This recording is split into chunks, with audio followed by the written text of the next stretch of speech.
No queremos que España entre en la Alianza Atlántica por razones de seguridad, porque aumenta nuestro riesgo en caso de una guerra nuclear, porque nos convierte en un país beligerante, condición que hasta ahora no teníamos, porque los objetivos estratégicos de la OTAN son diferentes de los objetivos estratégicos prioritarios de nuestro país, cosa que no ocurre en otros miembros de la Alianza, porque no garantiza nuestra unidad territorial. No queremos el ingreso de España en la Alianza por razones de política interior, porque nuestros problemas nacionales poco o nada tienen que ver con el ingreso o no en la Alianza. Los problemas de la crisis, del paro, de la educación, de la cultura o de la vivienda nada tienen que ver en la preocupación de los ciudadanos españoles con este deseo de ingreso en la Alianza Atlántica. No queremos el ingreso en la OTAN porque nuestra dependencia de poderes extraños va a aumentar en todos los terrenos y sobre todo en el de las decisiones defensivas o militares, porque la OTAN misma está en crisis. Esto decía Felipe González en el Congreso de los Diputados allá por 1981. Hoy hablamos del referéndum de la OTAN en 1986. Bienvenidos a Fort Apache.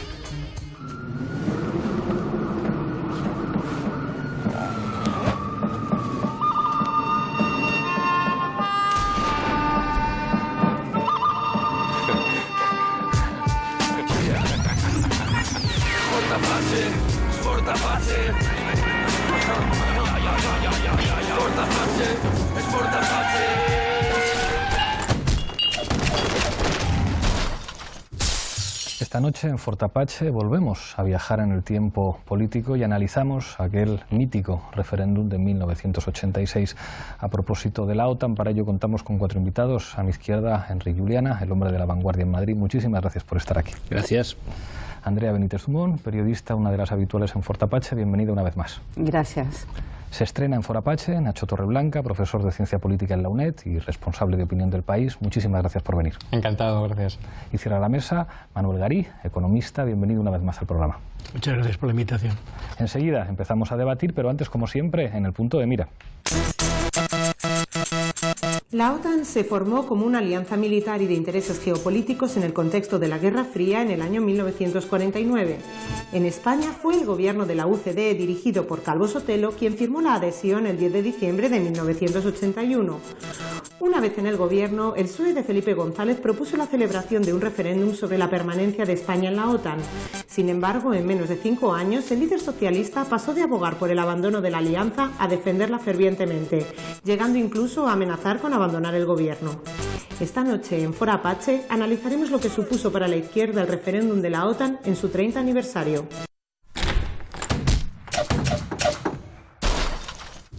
Empezamos como siempre en Fort Apache con la regla del minuto. Misma pregunta para los 6 invitados. Empiezo contigo, Enric. ¿Qué significó en España aquel referéndum? Bueno, utilizando una categoría actual que se ha empleado bastante estas últimas semanas de debate político, podríamos decir que el referéndum de la OTAN fue el estreno en España del momento populista. Me gusta. Luego lo desarrollamos. Más detalles. Andrea.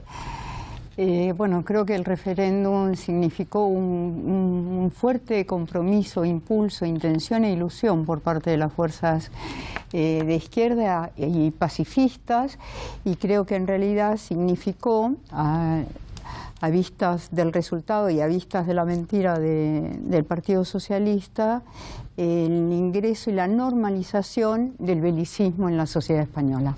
Gracias, Andrea. Nacho. Yo creo que fueron dos cosas, ¿no? Para España, reconciliarse y buscar la normalización y su inserción como democracia en una estructura de seguridad en la que naturalmente tenía que estar como habían estado todas las otras democracias después de la Segunda Guerra Mundial, que cayeron del lado de las, digamos, potencias vencedoras. Quizá España, si la República hubiera ganado la guerra o si hubiera participado en la Segunda Guerra Mundial, hubiera estado también en ese núcleo fundador del orden de seguridad formado por esas democracias. Y luego creo que también para la izquierda y para los socialdemócratas españoles supuso un aprendizaje importante, también un momento de madurez, igual que en el 81 Mitterrand también dio su giro, ¿no? Todos los socialdemócratas han dado un giro en algún momento, en alguna cuestión crucial relacionada con la economía y la seguridad, y ese fue el momento de los socialistas españoles, ¿no? Gracias, Nacho. Manuel. Bueno, yo creo que fue la segunda vuelta de la llave del final de unas ilusiones y de un modelo de transición que efectivamente normalizaba en los términos convencionales de las democracias occidentales, pero al mismo tiempo nos situaba también con una serie de impedimentos en cuanto a la soberanía del propio país para tomar decisiones, no solamente en el terreno de la seguridad, de la política internacional en general.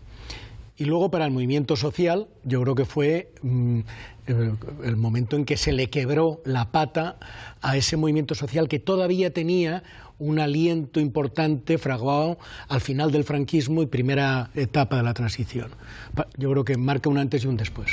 Hay un elemento que a mí me llama mucho la atención en contraste. O sea, yo creo que a día de hoy, y paradójicamente, a pesar de que la OTAN se puede entender geopolíticamente mientras existía la Unión Soviética, es verdad que en las últimas décadas, digamos que la OTAN se convierte en una suerte de, bueno, pues de la vestimenta normal de cualquiera que esté en el bloque occidental, independientemente de que la OTAN hubiera perdido buena parte de su razón de ser. Pero claro, a principios de los 80 esto no era necesariamente así. O sea, de hecho, el Partido Socialista, casi antes, hasta poco antes del referéndum, decían, bueno, pues la estrategia de los no alineados es una estrategia perfectamente viable, y al tiempo que ya era una fuerza de gobierno en España, que tomaba como referencia a los socialdemócratas alemanes, digamos que no era tan evidente que en el año 1986 el Partido Socialista Obrero Español fuera a tener una postura atlantista. Que claro, ahora eso no se recuerda, pero las condiciones de permanencia de España eran como no entrar en la estructura militar, nada de armamento nuclear en España, y hubo importantísimos sectores del PSOE que estuvieron en contra. O sea, desde federaciones enteras de las juventudes socialistas hasta sectores importantes en el partido que no lo terminaban de ver, porque en aquel momento no era tan evidente que para estar en la Unión Europea, que para formar parte de Europa Occidental fuera, digamos, condición sine qua non entrar dentro de la OTAN. ¿Qué es lo que ocurre para que eso ocurra? Y para que Felipe González se arriesgue, porque ese referéndum no estaba tan claro que lo fuera a ganar Felipe González, y de hecho la postura de la derecha española fue enormemente ambivalente con esa cuestión. Sí. Enrique. Vamos a ver, yo creo que hay que distinguir dos planos de aquel momento. El Partido Socialista Obrero Español, como es bien sabido, estuvo un largo periodo de tiempo casi en una situación de hibernación, con una vida política débil en centros políticos del exilio y con algunas organizaciones muy focalizadas en Madrid, en el País Vasco, un poco en Andalucía. Y en el 1974 reaparece con fuerza como opción de futuro para la configuración del espacio socialista o socialdemócrata en España, con el apoyo bien conocido a la socialdemocracia alemana. Yo creo que en este momento de repropulsión del Partido Socialista los esquemas están claros, es decir, una fuerza de carácter socialista o socialdemócrata enmarcada en el cuadro europeo y en plena Guerra Fría sabía perfectamente que la hoja de ruta, para utilizar otra expresión actual, iba al ingreso en la Comunidad Económica Europea y en paralelo a la OTAN. En la OTAN. Y eso lo sabía el grupo dirigente del Partido Socialista. Lo tenía que saber. Ahora bien, el neutralismo tenía una amplia extensión social en la izquierda española, incluso diría más allá incluso de la izquierda, por diversos motivos. Y el menor quizás sería el que se pudiese entender el neutralismo, y seguramente había sectores que lo entendían como un cierto apoyo a la Unión Soviética. Este era el menor. El neutralismo venía de la desilusión respecto a la posición de los aliados y de los norteamericanos al finalizar la Segunda Guerra Mundial, la inhibición ante la dictadura de Franco, el disgusto por las bases americanas, e incluso podríamos decir que incluso había vetas de derechas en el neutralismo que nos remontarían a la guerra colonial con Estados Unidos, ¿no? Este era un sentimiento muy extendido. Por lo tanto, yo creo que en el Partido Socialista lo que existía era un conocimiento estratégico de la situación y a su vez la necesidad de gestionar un estado de ánimo social que incumbía sus propias filas. Pero también otra cosa, puesto que se abría un espacio de competición política difícilmente el Partido Socialista Obrero Español podía comportarse desde el primer momento como un partido netamente atlantista, como por ejemplo sí hizo el Partido Socialista Portugués. Porque estaba en juego la competición con el Partido Comunista de España, que a su vez no era un partido claramente filosoviético, como sí era el Partido Comunista Portugués. Por lo tanto, era un juego, por un lado, de gestión de una parte importante de las bases electorales y sociales del Partido Socialista, que sí eran neutralistas, y a su vez de la delimitación de los espacios políticos y electorales entre el Partido Socialista y el Partido Comunista. Luego, me gustaría explicar una anécdota muy interesante de Moscú en aquellos años. Andrea. Sí, creo que no solamente de las bases del Partido Socialista. Acordémonos que el referéndum se llevó por delante la dimisión de Fernando Morán, que era el ministro de Exteriores de Felipe González, que venía de la gente del PSP, ¿no? De Tierno Galván. De Tierno Galván, sí. Yo creo que entre uno de los elementos... Y Pepe Bono venía del PSP también. Sí. También. Bueno, lo mencioné a Morán no en el barrizal de Pepe Bono, sino en un marco de dignidad y coherencia, ¿no? En su dimisión. Y sí, creo que, bueno, aparte de la gran mentira que iniciaba el gobierno de Felipe González, el tema del referéndum, o las preguntas absolutamente inducidas desde el gobierno, en ningún lado se decía OTAN, era Alianza Atlántica, sí. Y las tres eran bastante envolventes en cuanto a lo poco claro, ¿no? Que había una cuestión de apoyatura mayor al gobierno en un sí declarado, en esta forma de cambio. Creo que efectivamente había un movimiento que, bueno, la Comisión Anti-OTAN a nivel no solamente español, a nivel europeo, de una gran fortaleza. Venía Petra Kelly, Bastian, a los grandes actos que había acá contra la OTAN, y eran personajes de un peso impresionante, y las manifestaciones europeas que había contra la instalación de los Pershing, de los Cruise, inclusive donde iba Ignacio Solana a protestar. Javier Solana. Ignacio es el menor. Javier Solana a hacer actos contra los Pershing y los Cruise. Yo creo que en realidad el anticomunismo ferviente del Partido Socialista también estuvo muy marcado en esta división. No estoy hablando de que tendrían que haberse dedicado al Pacto de Varsovia, ni mucho menos, pero sí el anticomunismo era lógico que tuviera su lugar en la Organización del Atlántico. Javier Solana llegó a declarar en el año 81: si hace falta mandaremos a Washington un ejemplar de la Constitución para que sepan lo que es un país soberano. Son estas cosas que el enganche de la soberanía yo creo que es el más interesante, precisamente porque lo que yo creo que la izquierda descubre, sobre todo el Partido Socialista, perdón, en este momento, es que España ya era miembro de la estructura de seguridad occidental por la puerta de atrás, como una especie de portaaviones aparcado en la esquina sur de Europa, plenamente inserto en una estructura militar, que además era un puntal, como se descubrió en Palomares, ¿no?, de la estrategia de disuasión nuclear, sin absolutamente ningún control sobre ese proceso. Y a la vez era miembro de la estructura económica también, vía un vergonzante acuerdo preferencial con la Comunidad Económica Europea, porque ni siquiera, como eras una democracia, llegabas al rango de merecer un acuerdo de asociación, después de Múnich, el informe Birkelbach y todo esto, ¿no? ¿Cuál es la paradoja de repente? Que actualizar esa relación a ser miembro pleno de la Alianza Atlántica y miembro pleno de la Comunidad Económica Europea supone una recuperación de facto de la soberanía, porque entonces estás dentro de las estructuras, no solo colgado debajo de ellas desde la periferia, ¿no?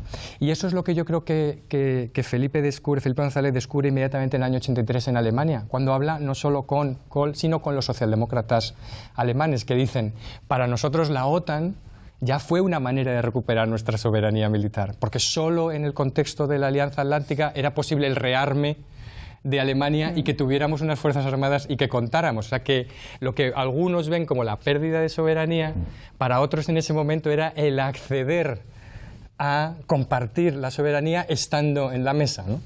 todo caso, es una interpretación, la tuya. Es la que hacían, digo, Sí, los socialistas, generosa. eso es lo que justificaba. Digo que intento retratar lo que era el pensamiento de los socialistas en ese proceso. Yo de creo su que reflexión, ¿no? Por situar también el contexto, yo creo que había en el conjunto de la sociedad española un neutralismo que venía de muy lejos y un miedo a la guerra vinculado también a la propia experiencia de la guerra civil. O sea, el movimiento pacifista se asocia fácilmente, o las organizaciones pacifistas, muy minoritarias numéricamente, aunque luego tenían gran repercusión, con un sentimiento muy extendido en la sociedad y que abarcaba diversos acentos políticos. Yo creo que precisamente porque se asociaba la entrada en la OTAN a un mayor riesgo de conflicto bélico con un no enemigo, porque no se percibía el Pacto de Varsovia como el enemigo, es decir, hablo a nivel de la gente. en los bares. Yo creo que eso fue un factor que limitó también la capacidad de maniobra del equipo de Felipe González, es decir, muy probablemente las conclusiones estaban tomadas antes, pero tenían que ir modificando. Entre otras cosas, tuvieron que ceder con lo del referéndum prometido, porque prometieron el referéndum, pero no lo daban, o sea, no lo organizaban. Hubo una presión específica y masiva que abarcaba también a sectores del electorado socialista, amplísimos sectores, y no nos explica nada. No nos explican los 7 millones sin una parte del electorado socialista. Yo puedo asegurarte que en las opciones políticas en las que yo estaba entonces no teníamos 7 millones de votantes, pero sí que teníamos conexión con 7 millones de votantes. Incluso probablemente con más, porque yo creo que hay otra cosa que hay que introducir, es la asociación que logra hacer Felipe González de OTAN, modernidad, progreso económico, bienestar social, según uno de los pilares que explican Europa. Que era un avance. La adhesión a la comunidad económica. Y eso es, o sea, hay dos detalles. Uno del primer secretario general de la OTAN, Lord Ismay, que dice: el objetivo de la OTAN era mantener afuera a los rusos, adentro a los estadounidenses y abajo a los alemanes. Es decir, lo que significa, digamos, la OTAN también como clave fundamental para mantener pues, la subordinación de Alemania, digamos, coloca a esos socialdemócratas que decían estamos recuperando soberanía con la OTAN en una posición incómoda, porque la subordinación militar histórica de Alemania después de la Segunda Guerra Mundial, digamos, ha tenido incluso muy poquitas expresiones en el marco de la OTAN, a pesar de que en los últimos tiempos parece que Alemania podría tener un papel militar diferente. Pero claro, lo que plantea Manolo, hay una reflexión muy malvada de Santiago Carrillo, así como comunista de derechas, que ya está fuera del Partido Comunista cuando se produce el referéndum de la OTAN, que está en Unidad por los Comunistas y no sé qué, que dice una cosa muy provocadora, teniendo en cuenta que el movimiento anti-OTAN es el nacimiento de Izquierda Unida, es la última vez que la izquierda, pues seguramente hasta estas últimas elecciones del 26J, la única vez que antes de eso se pensó que se podía ganar algo en las elecciones fue el referéndum de la OTAN. Y Carrillo dice, con mucha mala leche, algo que es muy interesante. Dice, hombre, buena parte del voto anti-OTAN ha sido un voto de derechas, que eso además se correspondería con lo que ocurre en algunas provincias. Yo estaba en Soria y recuerdo que mis padres organizaron la campaña anti-OTAN en Soria y en Soria salió que no porque Soria fuera un sitio muy de izquierdas, sino porque en Soria era un voto tan conservador que salió el no a la OTAN. Y sin embargo Felipe González fue capaz que un electorado progresista como lo que significa eso en España en los años 80, identificara efectivamente la modernidad, el progreso, el bienestar, Europa con la OTAN, y que de alguna manera en el voto que no haya pues el voto de la gente de izquierdas de toda la vida, mucho más firme, y un montón de voto asustado de sectores de la derecha cuando Alianza Popular dio libertad de voto. Pero fíjate, solo un matiz sobre esto de los socialdemócratas, muy breve. Los socialdemócratas pudieron hacer la Ostpolitik porque había una Westpolitik, porque como estabas en la Alianza Atlántica podías hacer algo con los rusos, el margen para hablar con los rusos y tender puentes. Quisiera explicar una historia que quizá no es muy... Está en las hemerotecas, no es ningún secreto, pero probablemente poco conocida hoy. En diciembre de 1977... una delegación del Partido Socialista Obrero Español, encabezada por Felipe González y Alfonso Guerra, estuvo en Moscú y Leningrado. En realidad iban de viaje a Tokio a participar a una reunión de la Internacional Socialista en Tokio. E hicieron una parada, creo que de unos 5 días en la Unión Soviética, y en Moscú fueron recibidos por una delegación de muy alto rango del Partido Comunista de la Unión Soviética, encabezada por Boris Ponomaryov, que es miembro del Politburó y responsable de las relaciones con los partidos comunistas y socialistas, pero básicamente con los partidos comunistas. 30 días antes, aproximadamente en noviembre, los soviéticos habían recibido a una delegación del PC con Santiago Carrillo y le había recibido el número 2 de Ponomaryov, es decir, elevaron el rango. Para los soviéticos estas cuestiones del rango y tal eran muy importantes. Estuvieron reunidos en Moscú, luego hubo una visita más de tipo ceremonioso en Leningrado. Hay poco escrito sobre esta reunión, pero en esta reunión yo creo que pasaron 2 cosas. Una, el Partido Socialista reafirmó ante los soviéticos su neutralismo. Y eso a los soviéticos les interesaba mucho, claro. Pero les interesaba por partida doble. Primero, porque reafirmaba que en España efectivamente la corriente neutralista era fuerte, que no solo incumbía al Partido Comunista, sino que el Partido Socialista estaba en esa posición. Es impensable imaginar que en el 77 Mario Suárez viajase a Moscú a hablar con el Partido Comunista Soviético, ¿no? Y a su vez, puesto que en aquel momento la tensión entre los soviéticos y el PC era muy fuerte, Ponomaryov había escrito un año antes una durísima diatriba contra la política del PC en relación a la Unión Soviética. Es decir, los soviéticos consideraban que los partidos eurocomunistas europeos, básicamente el italiano y el español, estaban en una posición herética que perjudicaba objetivamente sus intereses, puesto que no cumplían el primer deber, que era el de defender los intereses del partido guía. Berlinguer llega a hacer una entrevista mítica en el Corriere della Sera donde dice específicamente: me siento seguro bajo el paraguas de la OTAN. Efectivamente. Incluso claro, diría más, para los soviéticos tenían una especial predilección para criticar al PC porque era una manera de darle a los italianos, que eran un poco más fuertes, digamos, ¿no? Entonces, los soviéticos lo que ven también en esta reunión es que hay margen para apretarle las clavijas al PC, puesto que la baza neutralista está garantizada.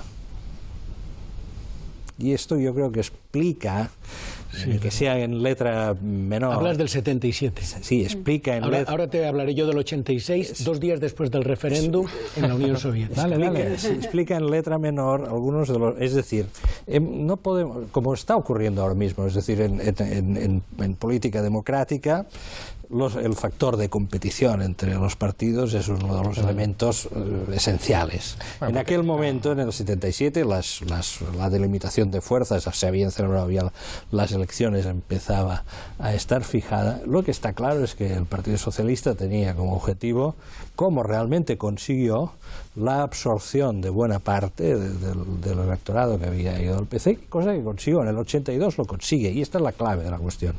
El 82, con la promesa del referéndum sobre la OTAN, el Partido Socialista consigue enajenarse más de 1 millón de votos del PC y los lleva a su campo, y eso le permite completar una sólida mayoría absoluta, a partir de la cual inicia el viaje al realismo político, y luego efectivamente se produce el referéndum en el que hay que corregir y ajustar las posiciones. Pero la Unión Soviética del 86 ya estaba en otra clave. En el mundo de las anécdotas, no recuerdo si el día siguiente del referéndum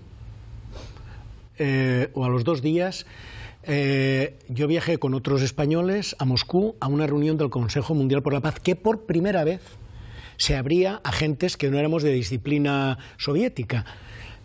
Había frailes norteamericanos, pacifistas, alemanes verdes y izquierdistas tutiplé fuera de obediencia, pacifistas de todas las capillas. No sé, 80, 90 personas en total era la reunión, ¿no?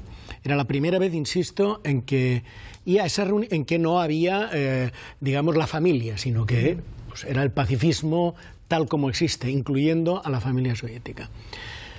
El grupito español que fuimos 3 o 4 y éramos las estrellas de la reunión, porque claro, es que se acababa de celebrar el referéndum y claro, lo habíamos perdido, pero con unos millones de votos importantes, sabiendo que habíamos hecho una campaña en precario, es decir, que había que mentirle al país sobre el dinero que teníamos para hacer la campaña, porque tus entonces compañeros no se creían cuando les decíamos la verdad lo que nos había costado la malvenida a Reagan o cosas de este tipo, en cartelería, ¿no? Bien.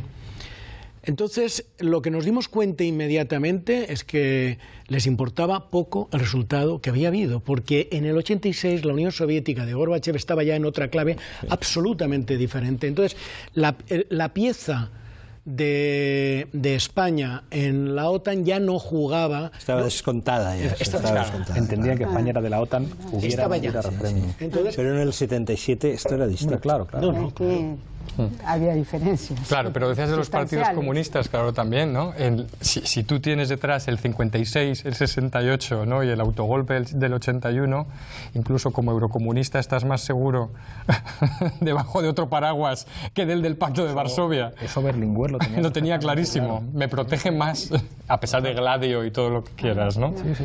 Pero era más probable el golpe de Varsovia que el golpe de Estados Unidos. También el elemento de seguridad. No, pero me refiero, yo o sea, pienso, eso puede parecer ahora muy ya de abuelo cebolleta, ¿no? De recordar estas, en fin, pequeñas historias, intrahistorias del 77, pero hay que situarse en aquel momento, insisto en este punto, imaginarse a Mario Soares viajando a Moscú para plantear la neutralidad de Portugal en aquel momento. En España, el PSOE condujo con notable habilidad, con maquiavelismo, me atrevo a decir, con maquiavelismo todo este cuadro. O sea, por un lado tenía que manejar una corriente sociológica, política y sentimental que existía en el país y que era muy amplia y que no en absoluto se puede circunscribir exclusivamente al electorado del Partido Comunista, que afectaba a su propia base electoral. Tenía que manejarlo con mucho cuidado porque si no podía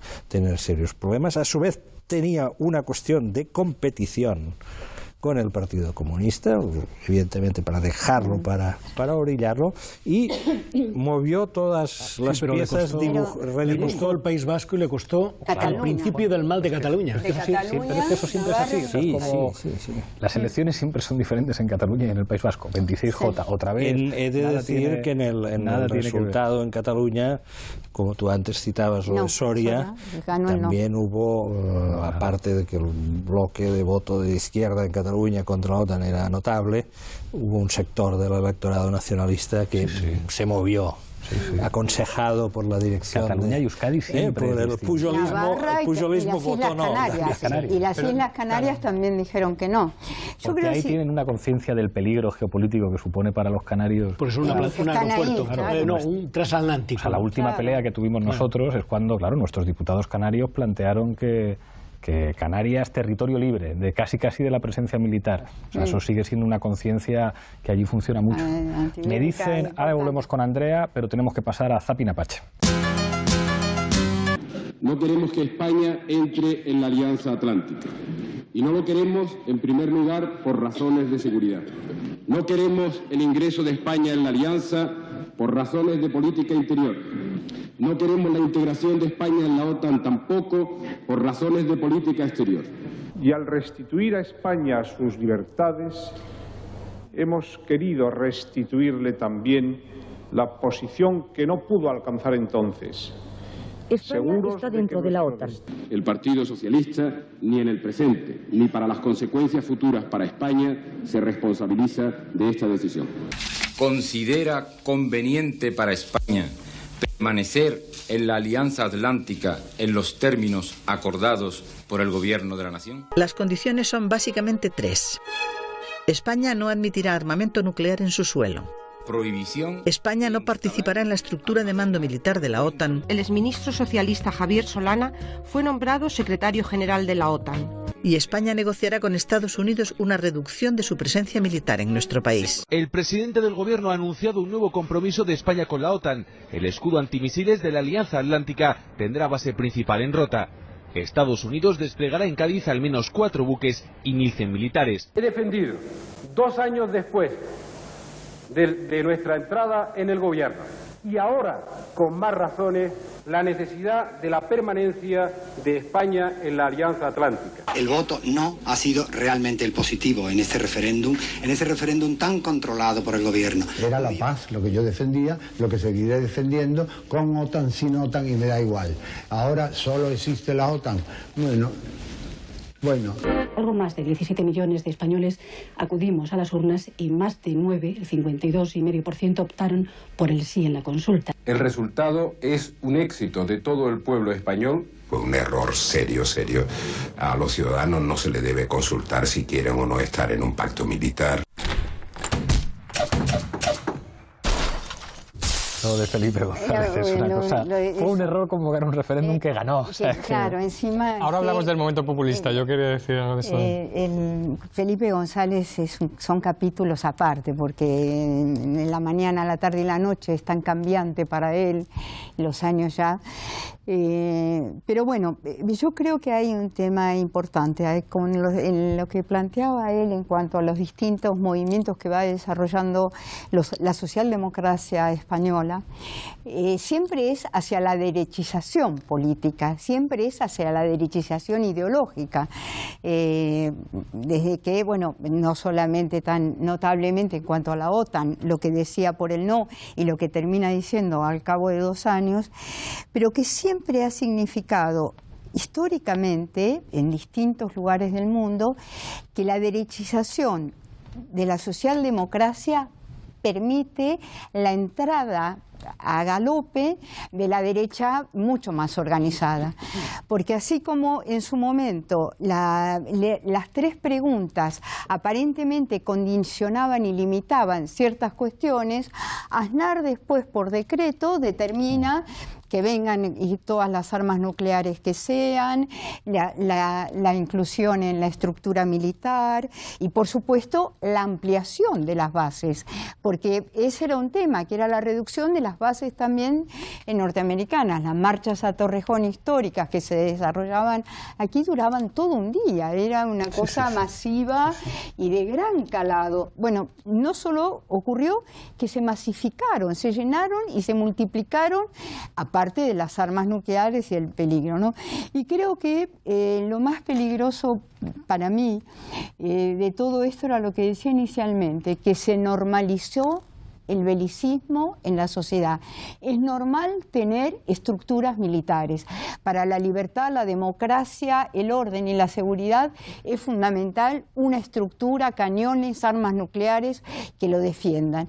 Entonces, eso es para mí lo terriblemente peligroso, porque no hay un cuestionamiento, y que ya es hora quizás de que los ministerios dejen de llamarse de defensa solamente y que sean ministerios de ataque y defensa posterior, porque se entiende perfectamente, no ha habido, bueno, después las grandes movilizaciones que ha habido en España, en el territorio español contra la guerra, fue magnífico. Yo creo que efectivamente la ilusión que hablabas del referéndum, las que se dieron en otras citas electorales, sin embargo también hubo una gran ilusión en las movilizaciones contra la guerra, aun cuando sabíamos que perdíamos. Aquí hay 2 elementos que quiero apuntar. Hay una cosa que decía Andrea, decía cuando la socialdemocracia gira a la derecha, que paradójicamente eso no siempre es en su interés.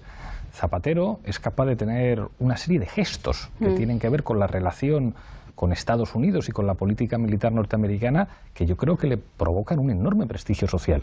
Es decir, cuando él no se pone en pie, cuando es líder de la oposición en el desfile, no sé si el 12 de octubre, cuando pasan los soldados americanos, y cuando la primera decisión que toma contra el criterio del gobierno norteamericano es sacar las tropas de Irak, a pesar de que luego multiplica la presencia de tropas en Afganistán, eso es algo que da un enorme prestigio internacional a José Luis Rodríguez Zapatero como alguien que se ha atrevido y en España, digamos, como más en lo simbólico que en lo real, pero digamos como interrumpiendo una derechización progresiva de la socialdemocracia en España, de un señor que dice, mire, usted, no estoy de acuerdo con la política exterior norteamericana, que es verdad que en la época que le toca a Zapatero es George Bush, o sea que es la locura, y cuando incluso ya estaba emergiendo en Francia y en Alemania un planteamiento alternativo. Pero eso, perdona, es el supuesto de derechización de la socialdemocracia, yo lo enmiendo, ¿no? Me parece que no decimos que la izquierdización de los conservadores por haber aceptado el estado del bienestar después del año 45, Merkel se ha izquierdizado porque acepta el salario mínimo y ha cerrado las centrales nucleares. Es decir, hay movimientos ideológicos que responden a reinterpretaciones de los contextos políticos, etcétera. Podemos utilizar una etiqueta simplista de la derechización para describir eso, en vez de hablar de la complejidad, es decir, de cómo uno adapta los medios intentando mantener fines, etcétera. Lo mismo con lo del belicismo. La izquierda nunca ha sido pacifista. Una izquierda ha sido, por definición, ha habido una izquierda pacifista, una izquierda que no ha renunciado nunca al uso de la fuerza para defender sus postulados. Es decir, que en ese sentido no creo que sea tan... hablas? Perdón, ¿de qué izquierda hablas? ¿De la que no renunció nunca a la ¿Qué es el pacifismo? De la que no renuncia al derecho a defenderse de la agresión del fascismo, o sea, por ejemplo. Ok, pero ahí como acepto la enmienda que planteas, no, pero es simplemente que el pacifismo es un principio. No creo que Merkel se haya hecho de izquierdas, pero que después de la Segunda Guerra Mundial ni siquiera la democracia cristiana en Alemania se atrevía a definirse como de derechas, como consecuencia de que ser de derechas era políticamente impresentable en Europa después del año 45. Digamos que sí hay momentos, y eso tiene que ver con que las constituciones antifascistas en Europa son constituciones más inspiradas por la socialdemocracia que por otros sectores políticos. Igual que a finales de los años 70, pues la hegemonía neoliberal pues incluso llevan a un señor como Mitterrand, que se había atrevido a poner ministros comunistas en su gobierno, a recular en todos los aspectos. Aunque es verdad que las categorías izquierda-derecha para esto pero limitan... ¿Cuántos años gobernó porque decías, la derechización lleva a la derecha al poder, ¿no? La derechización del PSOE generó 16 años de gobierno socialdemócratas, ¿no? Entonces, por lo menos la segunda parte de la afirmación no es cierta, que la derechización aleje a los socialdemócratas del poder. Al revés, según esa definición de derechización, solo los socialdemócratas que han hecho ese giro han llegado al gobierno. Luego puede no gustarte, pero no les ha alejado del poder. Claro, pero es verdad que puede ser una simplificación. Hay un contexto y un escenario mucho más complejo, con muchísima mayor elementos que diversifican las distintas evoluciones y posiciones, pero que sin duda alguna no se puede negar que el Partido Socialista Obrero Español fue dejando importantísimos principios establecidos en sus estatutos, que todavía figuran como una Biblia en desuso, importantísimos principios, decía, en función del oportunismo político, de la acomodación en cuanto al gobierno, al poder, al caer bien a determinados poderes, etcétera. Eso es innegable, que la derecha... Pero oportunismo es pragmatismo, visto desde el otro lado. Bueno, eso es una etiqueta. Pero es una interpretación, no solamente es una etiqueta, es traer otro tipo de elementos y decir, bueno, esto también es lo que ha ocurrido. Y hablar de una izquierdización por parte de la derecha, creo que en modo alguno. Preguntarle a Esperanza Aguirre cuánto tiene de izquierda. Bueno, pero hay otro factor que quise añadir para completar casi esta labor arqueológica, ¿no?, de lo que fueron aquellos años. En la posición del Partido Socialista, hemos dicho, por un lado, gestión de una amplia corriente política y emocional en el país, la competición en con el Partido Comunista, pero había otra, la competición con Suárez. ¿Por qué motivo? ¿Por qué motivo? Porque Suárez, una vez obtiene su primera victoria en el 77... Es mucho más valiente Suárez con Estados Unidos. Suárez se imagina a sí mismo como un hombre de centro-izquierda.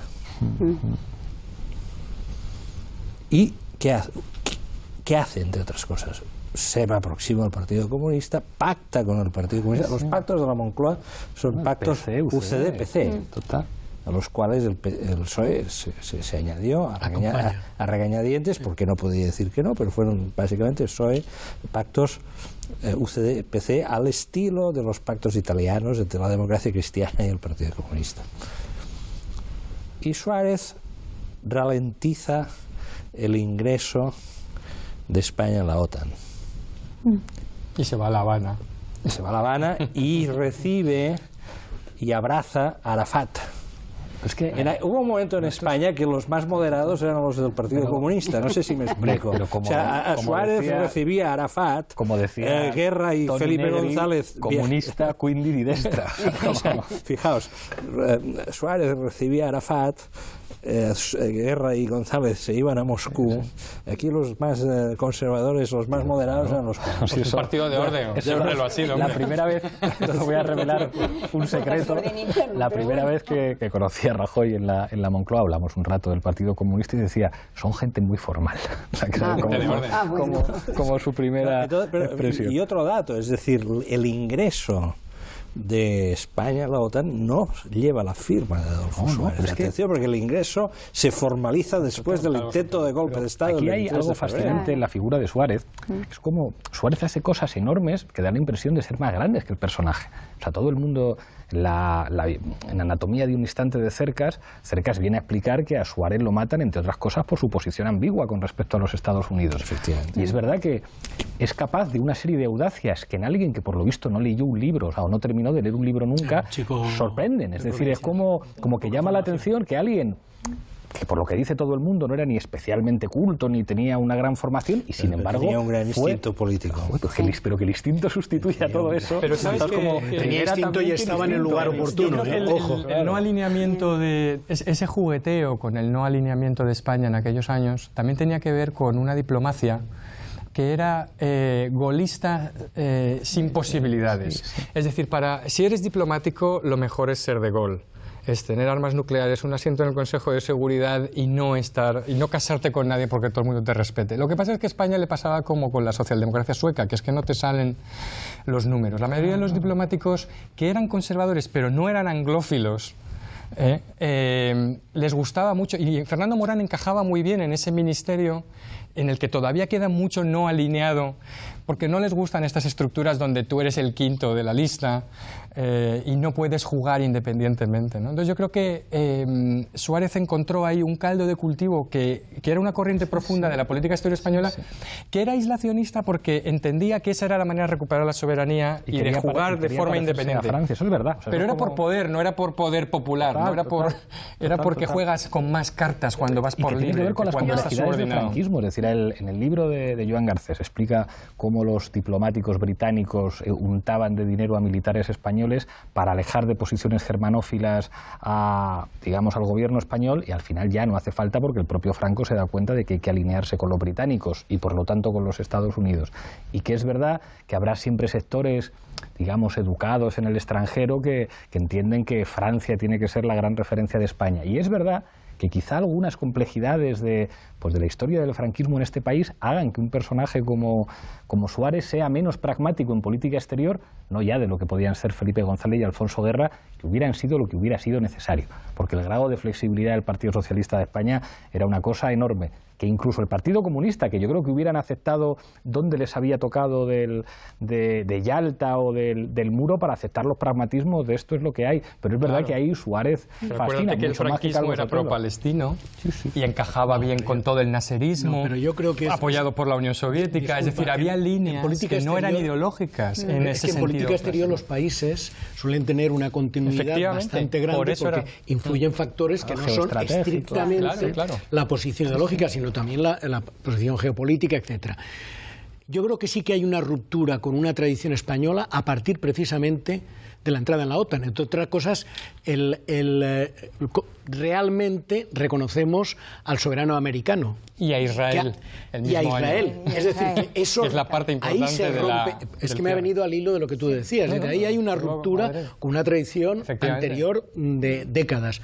Yo quería, al hilo de lo que ha salido antes, plantear un par de cosas que no tienen que ver exactamente con lo que estamos hablando. Entonces, una es, yo creo que la palabra pacifismo cuanto menos es polisémica, porque la izquierda ha sido pacifista y uno de los grandes desgarros de la izquierda se da precisamente ante la Primera Guerra Mundial. Los créditos de guerra. Exactamente, ante la Gran Guerra, la guerra de los generales y los banqueros, donde de la oligarquía.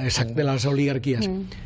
Otra cosa es en los conflictos que atraviesan a cada sociedad, que es el uso o no de la violencia para obtener... Yo creo que ahí esto no es pacifismo. O sea, pacifismo es lo primero. Y en la resistencia al colonialismo, la izquierda también nunca ha sido pacifista. El derecho a la rebelión está contemplado en la Declaración de los Derechos de la Humanidad. Todos los movimientos de liberación eran de izquierda. Entre otras cosas, en la tradición del siglo de oro español, frente al tirano... Inventamos la guerrilla. Efectivamente. Efectivamente. El segundo elemento que quería introducir era una cuestión, y es que tú me lo has sugerido, Nacho, que es el tema de que lo que van cambiando es en función de los objetivos los medios que nos dotamos. Yo creo que uno de los ejemplos más maquiavélicos de la política están encarnados en la OTAN. La OTAN es el gran mutante.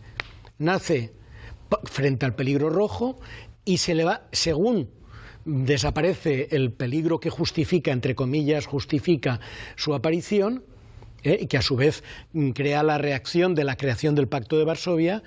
Muerto el Pacto de Varsovia, hay que buscarle continuidad. Y entonces a mí me parece que es otro de los temas que no sé si queríais tocarlo hoy aquí en La Tuerca. A mí eso me parece fascinante, o sea, porque además ha vuelto a... O sea, digamos, con Putin y con el reforzamiento de Rusia, digamos que vuelve el debate. Es decir, básicamente la OTAN es un sistema según el cual ejércitos europeos están bajo mando de generales estadounidenses. Y esto es así, se ponga cada uno como se ponga.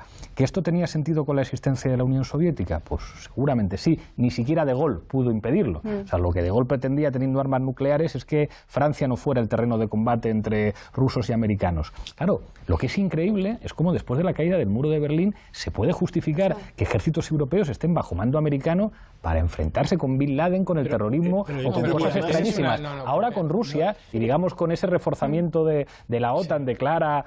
Yo creo que es una cosa que no nos conviene a los europeos. Cuando estaba en la Comisión de Exteriores del Parlamento Europeo, dominada por polacos, que era una cosa que no podía soportar, era como esto de que vengan los polacos a pegarnos a nosotros con los rusos, por las necesidades energéticas que tenemos, nos conviene una relación de paz, prosperidad y no agresión. Y no nos conviene, digamos, esa escalation de tensión entre la Unión Europea a partir de lo de Ucrania con los rusos, que además sí vendría a justificar de nuevo la presencia de americanos. Yo creo que para eso necesitaríamos algo más de tiempo, un par de programas sobre esto, ¿no? Para ver las razones de todo esto. Yo creo que en el fondo los errores de Putin han hecho un inmenso favor a la alianza, que jamás se había planteado desplegar. Los errores o los aciertos geopolíticos. Los errores desde el punto de vista de la revitalización de una... Putin no existía, discúlpame, bueno, existía evidentemente, pero no gobernaba cuando la OTAN toma la decisión de ampliar. Creo que es en el 99, ya no es una alianza del Atlántico Norte, sino que es extraterritorial.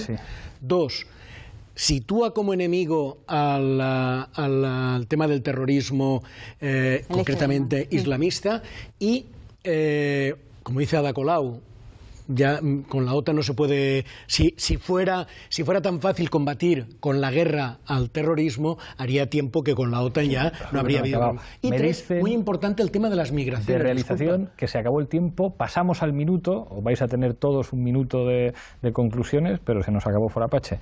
No, muy rápido, 30 años después... El consenso sobre la OTAN se ha ampliado claramente en España. En estos momentos no hay discusión al respecto.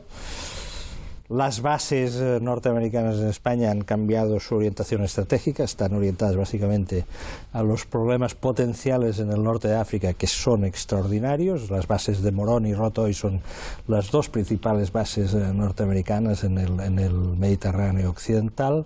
No hay corrientes políticas reseñables en contra de la OTAN. Podemos no cuestiona la pertenencia de España en la OTAN y ha presentado a un general de la OTAN como candidato. Luego matizaré. Andrea. Sí, bueno, la OTAN, a 30 años del referéndum, Obama ha dicho que la OTAN solo lleva la democracia a otros países. En la antigua Yugoslavia, los bombarderos que fueron enviados 600 aviones, se estima que entre 9.000 y 13.000 personas murieron. En Afganistán, más de 75.000 y 500.000 refugiados. En Irak, 1 millón de personas, un cuarto de ellos mujeres y niños. Y por supuesto que usaron y utilizaron las armas prohibidas, las bombas de racimo, el fósforo blanco, etc. En Libia, más de 50.000 personas. Colin Powell admitió que habían jugado con datos falsificados que les había proporcionado la CIA. Aparte de los soldados de la OTAN, estaban también los contratistas, los mercenarios, donde había empresas que se multiplicaban, entre ellos Condoleezza Rice, Cheney tenía otra, donde los mercenarios actuaban bajo el paraguas de la OTAN asesinando gente. Eso es a 30 años del referéndum de la OTAN. Gracias, Andrea. Nacho. Sí, no, yo creo que esta normalización y además este debate dentro de la izquierda ha sido enormemente sano. Yo, al contrario de lo que decías, me parece el debate que hubo sobre Serbia, me pareció, como hicieron los verdes alemanes y Joschka Fischer, cuando vimos a la izquierda defender la utilización de un instrumento como la OTAN para defender a una población musulmana de un genocidio, me pareció que fue un momento de reconciliación para mucha gente con la Alianza Atlántica, y lo defiendo.